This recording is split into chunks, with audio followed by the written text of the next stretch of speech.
squared away and ready to go, or where's he at? I'm not sure. I didn't see him yet this morning. He was in yesterday. He's been getting lots of fluids in him, and I suspect he'll be back around the group fairly soon. But he was pretty sick for a few days, so hopefully he's getting better. But I haven't seen him yet today. Dave, about Tyler Benson. I know. I remember geography driven. You're looking for the best players, but just maybe this potential story of this Edmonton kid, making a team that he watched growing up. Well, I talked to Tyler before camp started, and rookie camp he went in there. I mean, he knows he's one of those guys in a group of players that might have a chance to make the roster. We want to make sure he gets every opportunity he can to do that. He's a young player that had a real good first year in the American League, and you watch him play down there. He was a real good player. Probably a little bit behind in the development because of the 2 years he missed before that with some injury stuff, but you got to give him credit. He's worked hard. He worked hard all summer here and trained in Edmonton here, and he's come in. We want to give him a chance to show what he's got. So he's getting lots of games. I thought that line with Cave and Russell were pretty good last night. We'll throw him in a few more games and see where he gets. But real motivated player, have a pretty good understanding of what he can do. Hopefully we get some power plays tonight. He'll get a little bit of power play time tonight and continue to evaluate his game. But he's a good young prospect, and we'll just see where it goes. Dave, you got 5 guys going tonight who played last night. 4. 4. Is that an indication of guys you just liked, or was that the plan prior to the games they were going to go? So those guys there are all on that list of, 8, 9, 10 players that we're going to have to see a lot of. And when we got a lot of games in a short amount of time, so you're trying to get a gauge on everybody there.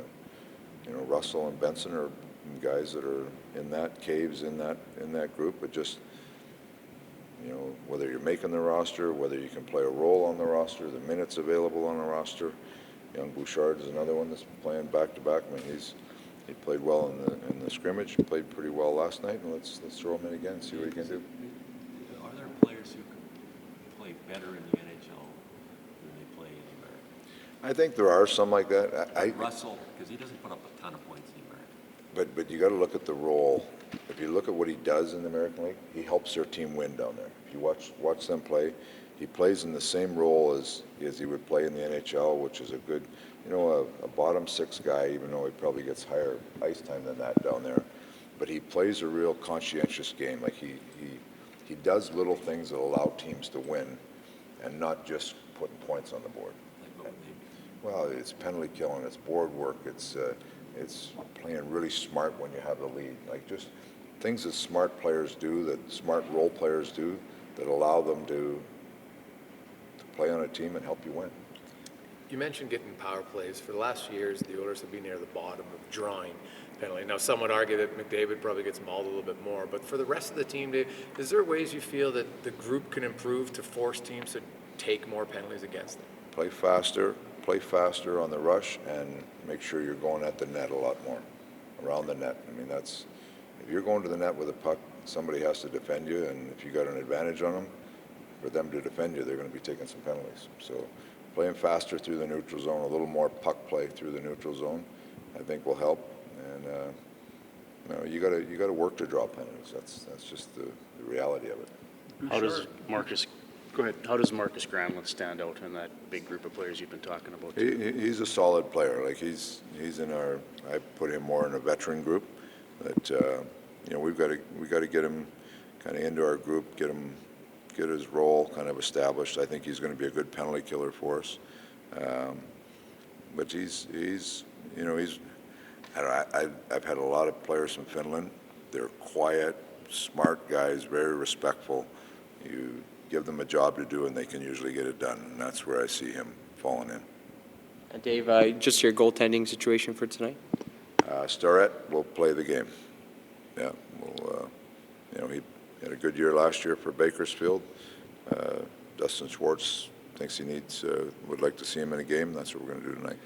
Bouchard's kind of a slow twitch guy. Like he's not a darter, right? Just walking around. And he said, they're asking me to go back and get pucks quicker, to have more urgency and stuff. How do you coach that into a guy if it's maybe not always in his personality? Well, he's going to learn that just because he's a smart enough kid that he knows what he has to do to get things done. And once you get to the NHL level, if you don't go back and get those pucks, you're not going to have the time you need to make those plays.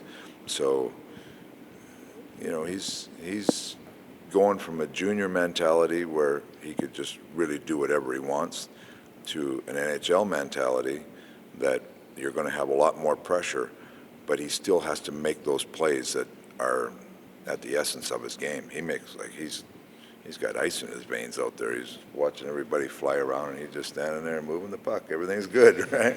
Right? But there is, that being said, when he has a puck, really good. But he's got to get to the puck quicker to make sure he's got the puck more, right? If he's got the puck more, it's like a lot of scores. I will say, like you get scores, and it's a different mindset with defensemen, but you get scores that are unbelievable scores, but they don't work hard enough to get the puck. I said, I've had a lot of players say, I can't believe when you have the puck, you're so good. Why don't you go get it more? You know, and in reality, that's true. Like, you have the puck more. At Bouchard, the more he has the puck, the better good things are going to happen.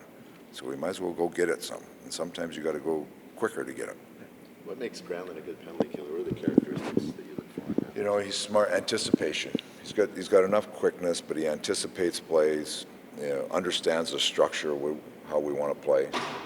Like I thought our penalty killing last night, we put some things in place that we want to really focus on, and we were pretty good last night. But Granlund, you know, in these meetings, he sits there, he understands what we're trying to do. So just some experience from that, but he's a good smart player, and he's got good enough skill to go with it that turns him into a good two-way player. That's a job you have to embrace, isn't it?